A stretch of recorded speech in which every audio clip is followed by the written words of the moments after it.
Assalamualaikum warahmatullahi wabarakatuh. Salam rahayu, salam sehat selalu untuk sahabat-sahabat TV Abah semua di sana. Dari Sabang sampai Merauke, dari Miangas sampai Pulau Borte.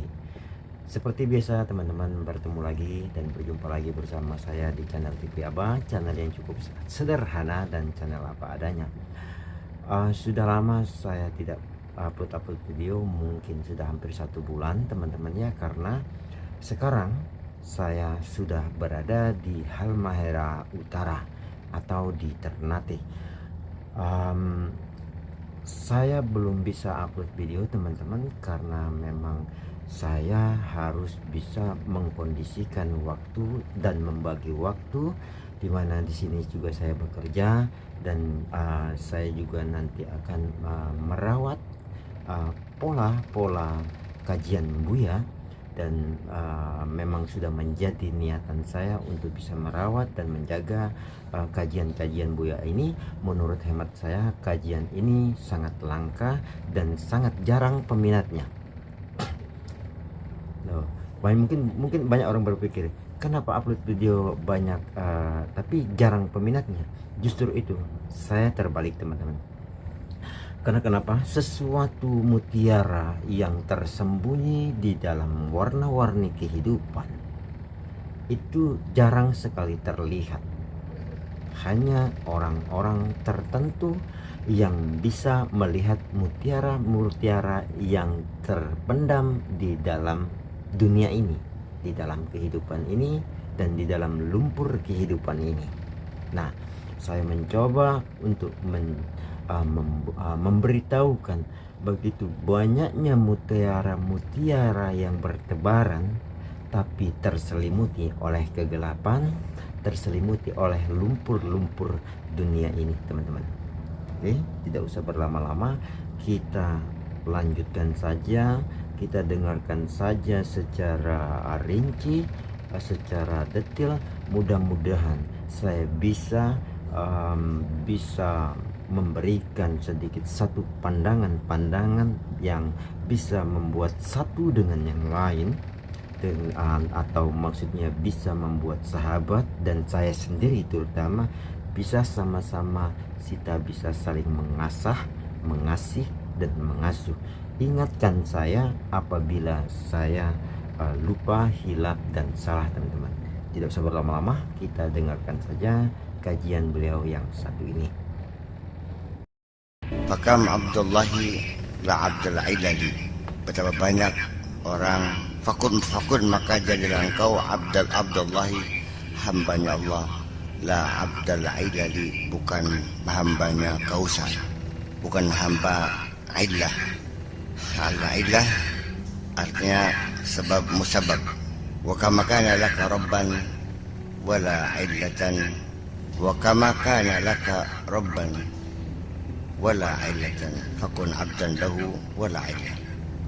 Fakama kana, seperti juga halnya kana ada, laka untuk kamu, rabban sebagai Tuhan, wala illatan dan sebagai, bukan tidak sebagai illah, sebagai alasan sebab. Fakun abdan lahu wala illah, jadilah engkau hambanya, jangan menjadi hambanya illah. Litakuna lahu kama kana laka, supaya engkau menjadi sesuatu yang sesuai dengan yang direncanakan. Hadza akhir bab as-salis wa asyin, ini bab yang ke-23. Jadi ini adalah hari ini kamu semua sudah selesai tahapan ke-23, sudah kelas 23 sekarang. Terus tamat ini kelasnya kelas 23. Sudah ya. Iya. Jadi di sini ada satu kesimpulannya sih, bahwa jadilah kau hamba Allah, jangan menjadi hamba kausalika. Ini banyak orang mengaku dirinya bertuhan, tetapi ternyata yang menjadi gandulan, menjadi pegangan adalah sebab. Sebentar ya teman-teman ya, saya potong. Jadilah engkau hamba Allah dan jangan menjadi hamba kausalita. Itu teman-teman, kita ambil dulu ya. Jadilah engkau hamba Allah dan jangan menjadi hamba kausalita. Kita lanjutkan. Ya baka pengen sugih, ya kudu wakal. Baka pengen pintar, ya kudu rajin belajar. Baka kudu pengen waras, ya kudu berobat. Baka beli obat, ya beli waras. Baka beli menggawe wakal, ya beli sugih. Baka belajar, ya beli temenanan, ya beli pintar. Jadi yang menentukan pintar sugih waras siapa? Ya sebab. Paham begini? Kita tidak merasa bahwa sesungguhnya kita lebih banyak mempercayai kepada sebab akibat. Ketahuilah, sebab akibat diciptakan Allah dan ditetapkan sebagai hukum alam, memang ia berlaku umum. Tetapi itu hanya aturan. Sehingga jangan beranggapan bahwa Allah pun harus tunduk pada aturan itu. Ngerti betul omongan dia? Paham beli? Jadi artinya dari satu sisi Tuhanmu itu siapa? Apa Allah yang maha kuasa atas segala sesuatu, yang tidak terikat dengan sabab musabab, yang apabila berkehendak tinggal berucap saja kun maka terjadilah? Ataukah Tuhan yang juga terikat dengan aturan-aturan yang dibuatnya sendiri itu? Nah di sini akhirnya kan ujung-ujungnya sampai nongol ucapan bakal langkar yang mamah sadar dia masih dia. Sebabnya yang asal pokoknya kita ngedul sawah 5 hektar kita ngedul sawah nyumbang masjid dia.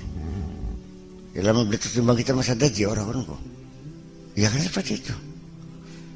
Anak wong kapan kelelep ditulung ini sama aduh laman beli tulung itu saya ku mau terus sembenganku.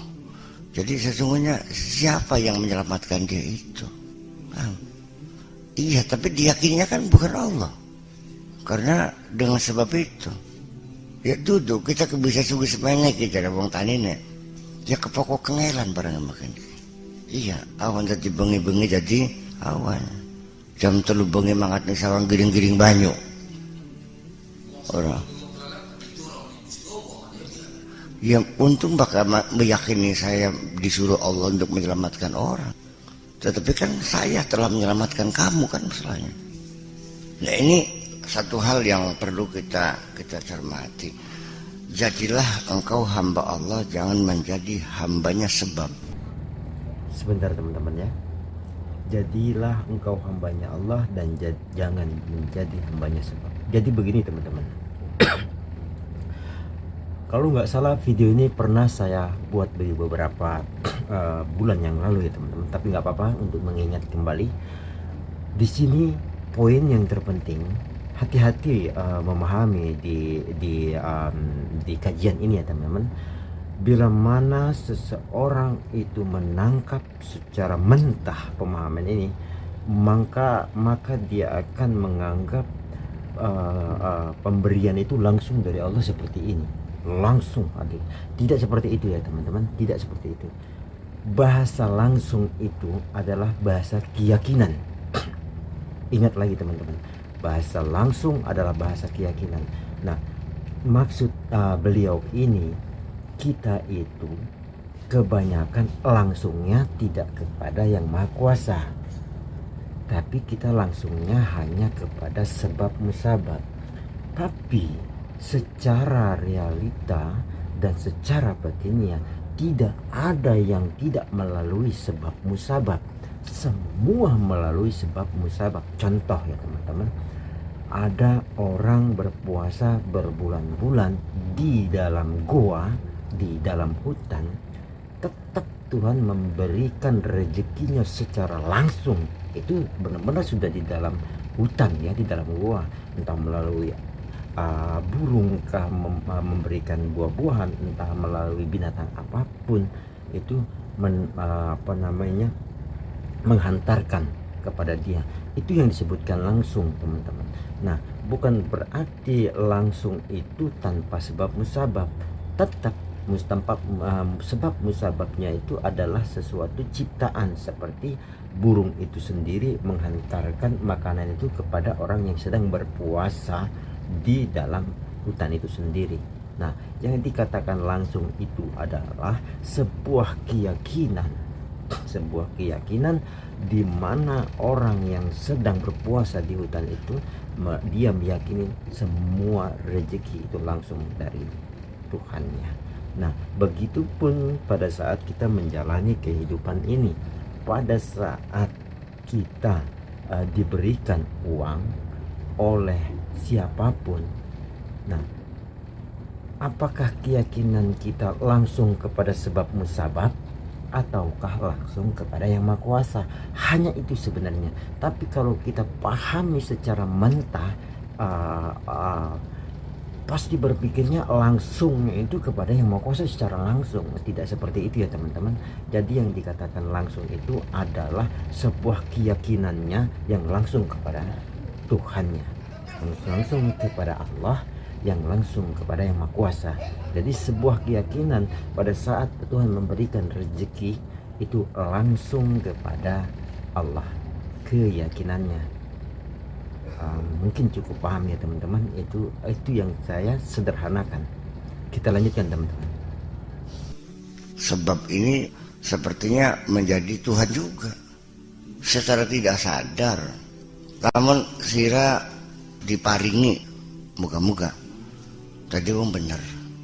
Yang kamu sadari kita ke bisa sebenarnya oleh hidayah sing Gusti Allah. Apakah gara-gara ngajinya pakai sakur? Nyukitnya durung apa kini? Paham begini? Jadi artinya ketika kamu terjepit dalam satu kondisi, katakan sajalah punya utang yang sangat banyak dan tidak mampu membayarnya, sedangkan harus lunas. Yang terpikir pada diri kamu adalah mencari teman yang kira-kira siapa yang punya uang yang bisa nolong saya. Karena Allah bisa menolong saya pun harus ada orang yang bisa menolong saya. Iya beli gini. Yang terbayang kan mantu sing sugi, mertua, sedulur, ponakan sing sugi. Siapa yang bisa menolong saya ini? Jadi kapan kamu minta tolong kepada Allah? Ya nggak pernah sebenarnya mah. Sebentar teman-teman. Kapan kamu minta tolong kepada Allah? Ya nggak pernah sebenarnya. Ya bagaimana tidak pernah ya teman-teman. Pada saat seandainya saya tidak punya uang, saya teringat dengan saudara saya langsung pinjam dengan saudara saya. Seharusnya, nah ini seharusnya, ini selalu satu pola, ini sebenarnya satu pola ya teman-teman yang harus dibentuk. Kita itu pada saat kita tidak punya uang, kita teringat kepada saudara kita dan kita ingin meminjam uang kepada saudara kita, ingat dulu kepada Allah. Ya Allah, saya mau meminjam uang kepada si A, saudara saya yang ini. Nah, tetap artinya keyakinannya langsung kepada Allah dulu, baru meminjam uang. Masalah perkara dikasih atau tidak, kalau dikasih berarti sudah Allah izinkan di situ, kalau tidak berarti ada di tempat yang lain. Karena sungguh Allah yang Maha Tahu, Tuhan yang Maha Tahu di mana tempat-tempat sesuatu yang kita inginkan itu sesuai dengan kebutuhan kita, itulah Tuhan yang Maha Tahu. Jadi pada intinya sebenarnya teman-teman, kita tidak pernah melibatkan Tuhan, tidak pernah melibatkan Allah secara langsung di dalam rohani kita, itu masalahnya. Cuman di situ. Cuman kalau kita tangkap secara mentah, kita pasti berpikirnya Allah langsung. Nah itu ya banyak saya lihat, saya dengar secara langsung. Nah, orang itu menganggap pada saat pertolongan langsung dari Allah itu ya seolah-olah seperti aku dengan temanku, langsung seperti itu. Tidak bisa seperti itu ya teman-teman. Ini adalah yang dikatakan langsung itu adalah sebuah keyakinan, dimana kalau kita ingin meminjam uang kepada si A, ya kita meminta izin kepada Allah dulu, dan setelah itu nanti baru kita meminjam. Dimana kita pada saat diberi uang juga sama teman seandainya, atau diberikan makanan sama teman, kita langsung berpikir kepada orang itu, tapi kita tidak berpikir bahwasanya Tuhanlah yang memberikan semua itu secara langsung. Nah itu sebenarnya teman-teman, itu di dalam opini saya teman-teman. Kita lanjutkan ya. Ini ada dalam dirimu sendiri bahwa engkau tidak pernah minta pertolongan sama Allah.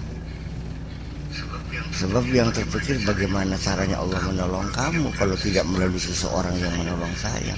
Jadi memaksakan Allah menolong saya tidak boleh langsung, harus melalui perantara, melalui sebab. Kamu berpikir begitu nggak sih sehari-hari? Ketika kita mendapat pertolongan dari orang, menyelesaikan satu persoalan. Awalnya iya, alhamdulillah, urusan pagat kabeh. Ya, kawit kita kenal karo kubu bedula loh. Akhirnya saya mendapat kesempatan dan dia menolong saya menyelesaikan. Jujur saja, dalam hatimu ditolong oleh kubu bedula apa ditolong oleh Allah? Ayo. Siapa yang berjasa tetap akhirnya bukan kepada Allah, kepada teman kita yang menolong itu. Satu bukti demikian, gak usah dibohongi. Ketika engkau merasa terikat dengan kebaikan-kebaikan teman Anda itu, ya, sehingga ketika Anda diminta sesuatu selalu oke bos, siap, kelingan yang kebagusannya. Seperti itu kan persoalannya.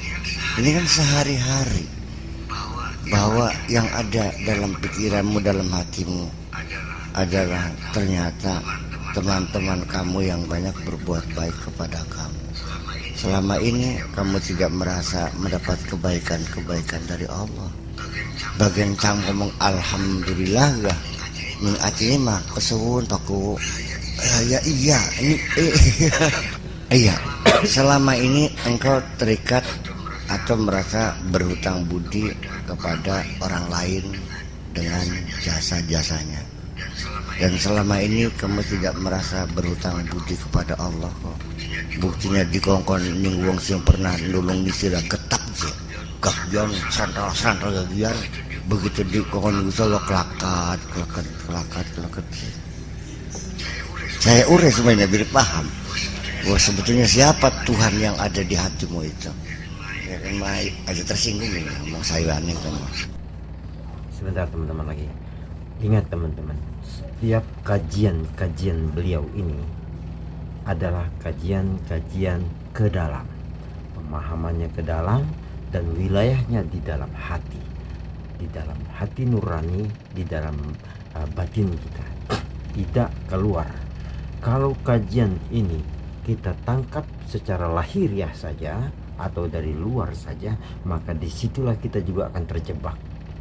Saya pun terkadang terseok-seok untuk bisa memahami kajian beliau ini, tapi setelah saya pahami pola yang beliau lontarkan dari setiap kata-katanya ini, selalu wilayahnya adalah wilayah rohaniah, selalu wilayahnya wilayah hati.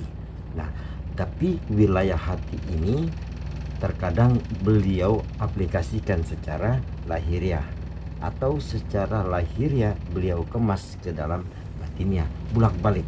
Bisa terkadang posisinya di luar tapi ditarik ke dalam, bisa posisinya dari pengetahuan di dalam beliau keluarkan. Itu bolak-balik. Ada di bagian-bagian video-video tertentu terkadang beliau berbicara hanya di wilayah luar, tapi di wilayah luar itu beliau tarik ke dalam. Dan ada wilayah ke dalam seperti saat ini beliau berbicara, beliau keluarkan.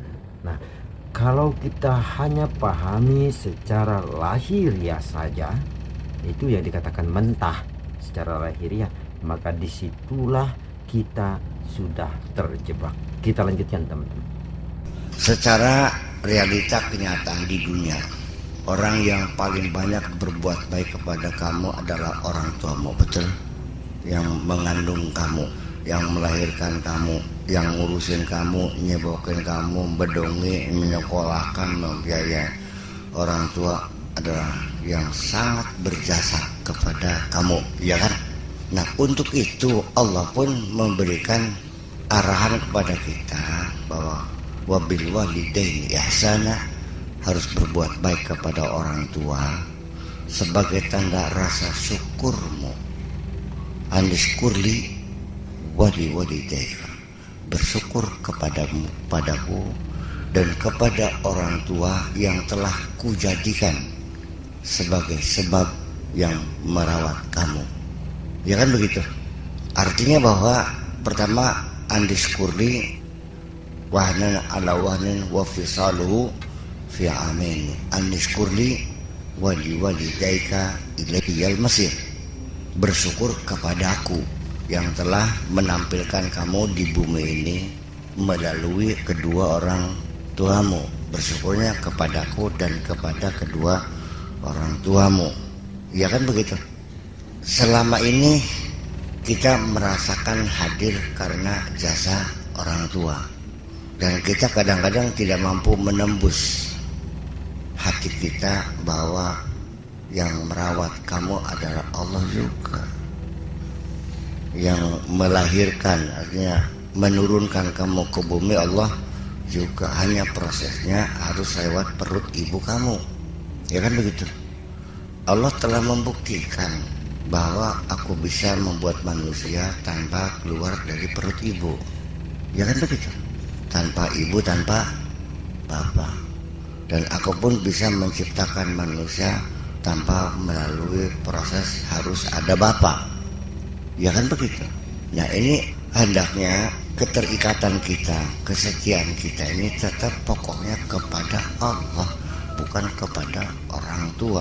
Orang tua sebatas mengucapkan thanks a lot for your nice. Terima kasih atas segala kebaikanmu saja. Sehingga rasa syukur, rasa patuh dan hormat kepada orang tua sendiri itu pun bukan karena sebab dia itu telah berbuat baik kepadamu, tapi hanya sebagai bukti rasa syukurmu kepada Allah juga. Sehingga kepatuhanmu yang mutlak adalah kepada Allah. Kepatuhan kepada orang tua masih ada rambu-rambu, ada batasan-batasan. Jadinya tidak mutlak harus selalu nurut kepada orang tua. Dibatasi selagi dia tidak melanggar aturan Allah. Ketika dia melanggar, tidak usah taat kepada orang tuamu. Ini sudah bukti bahwa ketaatan kita bukan kepada orang tua, tapi kepada Allah. Sehingga ketika kita berbaik kepada orang tua, menghormati orang tua, adalah sebagai bukti rasa syukur kita kepada Allah. Maka bisa mikir gini. Dengan bukti ketika orang tuamu menyuruh kamu kepada satu kemusyrikan, maka jangan kau ikuti. Wa jahadaka ala an tusyrika bima laysa laka bihi ilmun fala tuti'huma. Enggak usah ikuti. Tetapi selagi di dunia wasahibhuma fid dunya ma'rufa, tetap di dunia mah ya orang tua harus kita hormati. Itu saja persoalan. Tidak seperih apapun yang terjadi pada diri kita. Alhamdulillah sampai sekarang orang tua saya tidak mengajak kemusyrikan, orang tua saya tidak mengajak kejahatan, orang tua saya selalu mengajaknya kepada kebaikan-kebaikan. Tetapi Nabi Ibrahim, bapaknya kan tukang bikin tempekung, dan dia kan menghalang-halang Ibrahim. Iya kan? Nabi Ibrahim durhaka nggak sama orang tua? Tidak juga. Ya, sekalipun secara bermasyarakat ya harus terpaksa putus hubungan. Iya, goodbye forever. Ya, selamat tinggal bapakku. Tetapi sekalipun demikian, dalam hati sanubarinya Nabi Ibrahim masih tetap saja mendoakan orang tuanya. Salamun alaika sa'astaghfiru laka innahu kana bi hafiyya. Ya, salamun alaik, selamat tinggal Pak. Ya wis, terangkan ya Pak, selamat tinggal. Tetapi saya tetap mendoakan Bapak. Sa'astaghfiru laka Rabbi, saya minta ampun kepada Allah untuk Bapak. Innahu kana bi hafiyya, karena Allah sangat baik sekali kepadaku. Tetap kudoakan. Paham begini? Ya, enggak usah mencaci maki, ya sudah selesai. Ya wis Pak, bagaimana kita lunga. Punten kesuwun. Dan kita doakan, ya Allah, berilah ayahku itu hidayah supaya menjadi orang yang benar. Kan gitu. Jadi bagaimanapun kita terharu ya kepada Nabi Ibrahim, dia mesti berpisah dengan bapaknya. Ya kan begitu persoalannya. Nah jadi intinya mah kita jangan terikat dengan kebaikan siapapun. Tetap itu adalah kebaikan dari Allah, hanya melalui seseorang. Seseorang itu kita posisikan bukan sebagai agen yang berbuat baik, tapi hanya sebagai perantara saja melalui dia. Kalau tidak melalui dia pun Allah ketika menolong kita akan sampai, sekalipun tidak melalui siapapun Allah bisa langsung menolong kita. Ya artinya bahwa kita menyadari, dan ada satu bukti lagi, ketika kita masih selalu terikat dengan kebaikan orang, ya kan begitu. Dan kita secara sadar bahwa orang itu telah banyak berbuat baik kepada saya. Dan dalam pikiran kita tidak pernah merasa mendapat kebaikan Allah. Karena kita tidak pernah merasakan dapat kebaikan Allah, tidak merasa diberi rezeki Allah, tidak merasa diberi pangkat oleh Allah, tidak merasa diberi segala macam, maka ujung-ujungnya tetap karena kita tidak mengakui kebaikan Allah, maka dalam segala hal apapun siraku masih hitung ijir baik kerugian Allah. Setiap Allah memerintahkan kamu mengerjakan sesuatu, melaksanakan perintahnya, di penghujungnya selalu menuntut upah kepada Allah. Kita ini dibayar pidang konek. Dengarkan baik-baik. Kenapa kita kepada orang tua disuruh mengantarkan surat, disuruh mencuci pakaian, disuruh mengantar masakan ke sawah? Kita tidak mungkin dan tidak layak ketika apapun yang diberi orang tua kita minta, berapa Anda akan membayar saya? Mungkinkah anak kepada orang tua bilang begitu? Nang tolong gaika sawah kasukut dulu. Oh ya enggak. Dibayar tidak kita? Ditampak beli anak mau nunggu. Ditampak beli. Nang tolong gak.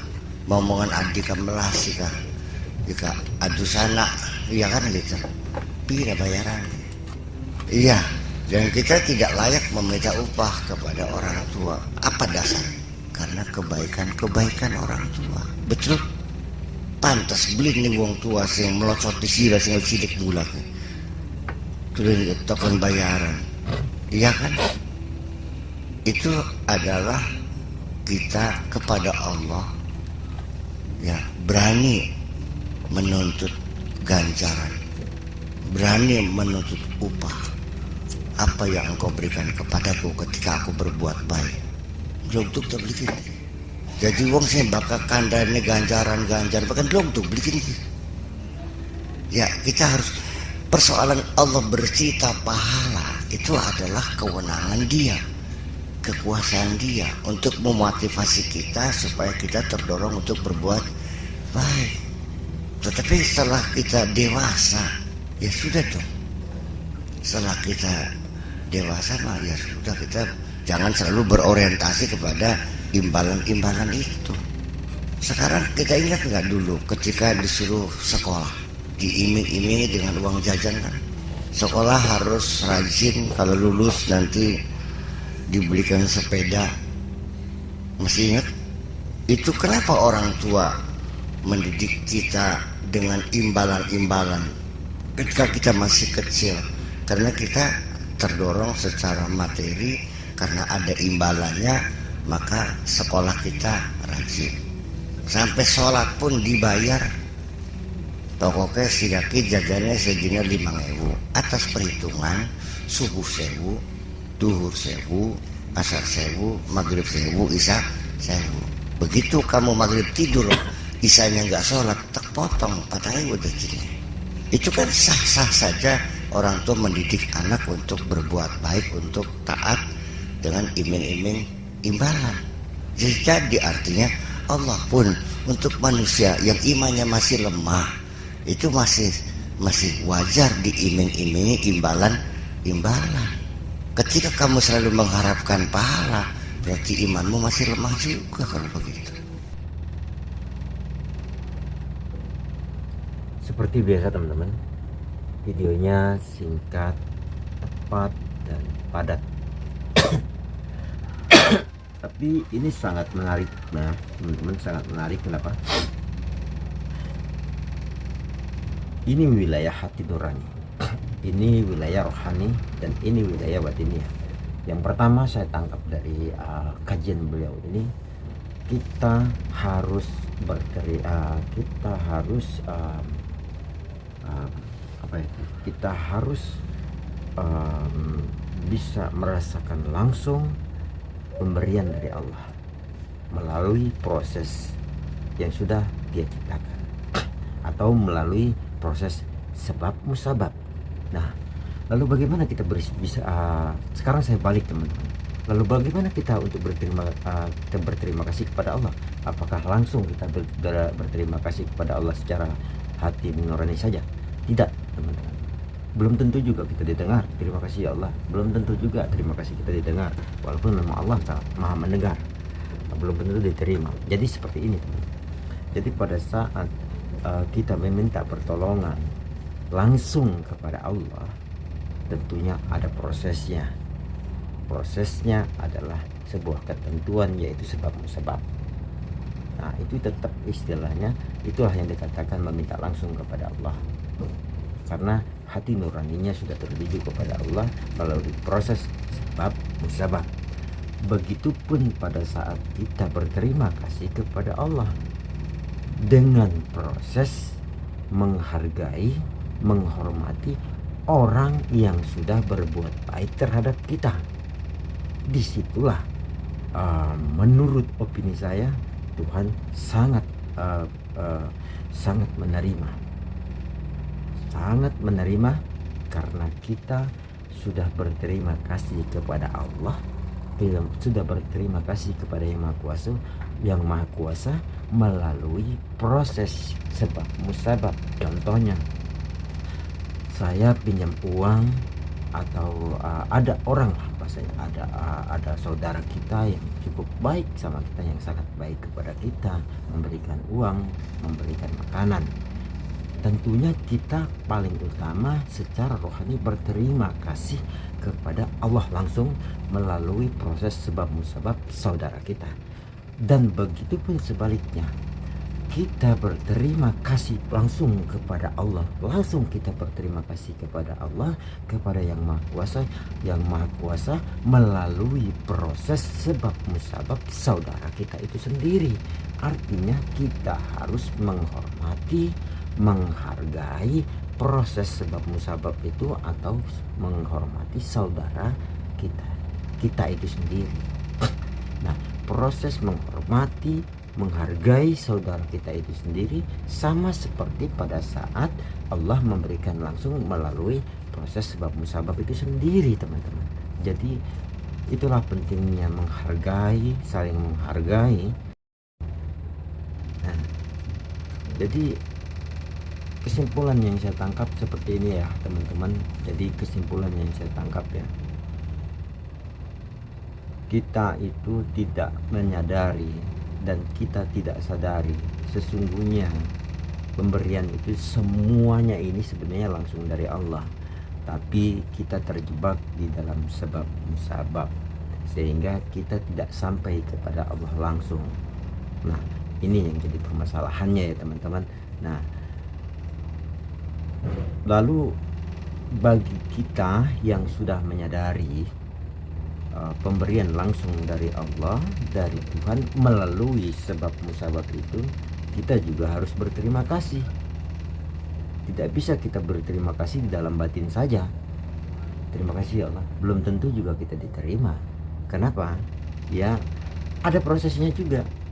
Kita meminta secara langsung kepada Tuhan melalui sebab musabab, dan kita juga berterima kasih kepada Tuhan melalui sebab musabab.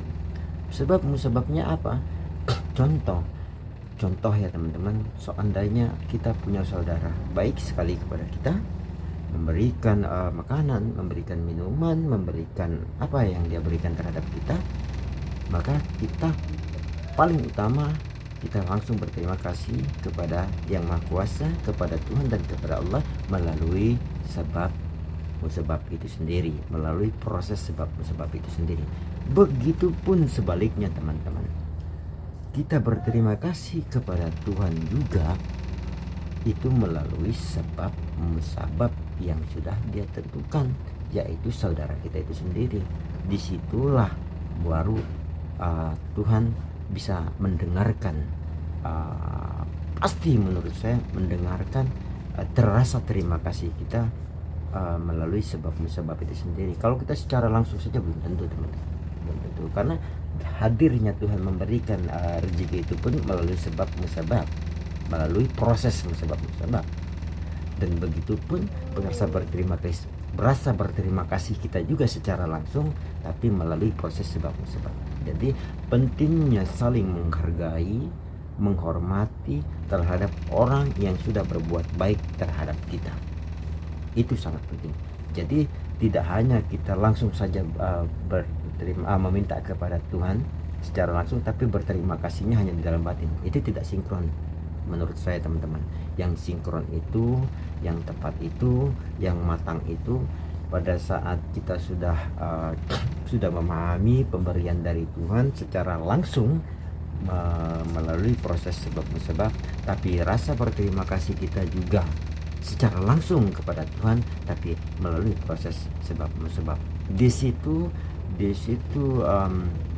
terlibat yang namanya rasa saling menghargai dan saling menghormati.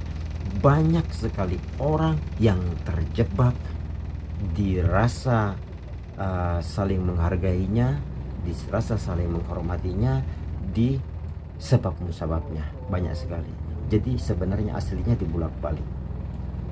Saya sangat meyakini pada saat hati nurani kita meminta langsung kepada Tuhan dan rasa berterima kasih kita juga kepada Tuhan, pasti akan didengar sama Tuhan, karena sudah sinkronisasi antara lahiriah dan batiniah, tidak ada yang terpisahkan. Mudah-mudahan teman bisa memahami apa yang saya utarakan, apa yang saya katakan, sehingga kita bisa saling mengisi, mengasah dan mengasuh satu dengan yang lain.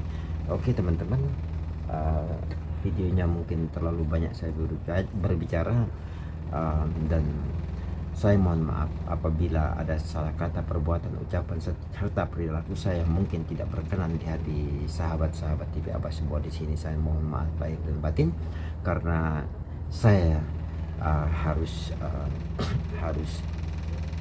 mempersiapkan diri juga untuk bisa belajar menghargai, belajar menghormati proses daripada sebab musabab itu sendiri. Dan kita sudah di penghujung acara teman-teman, takutnya kelamaan juga. Saya pamit mohon diri. Wassalamualaikum warahmatullahi wabarakatuh.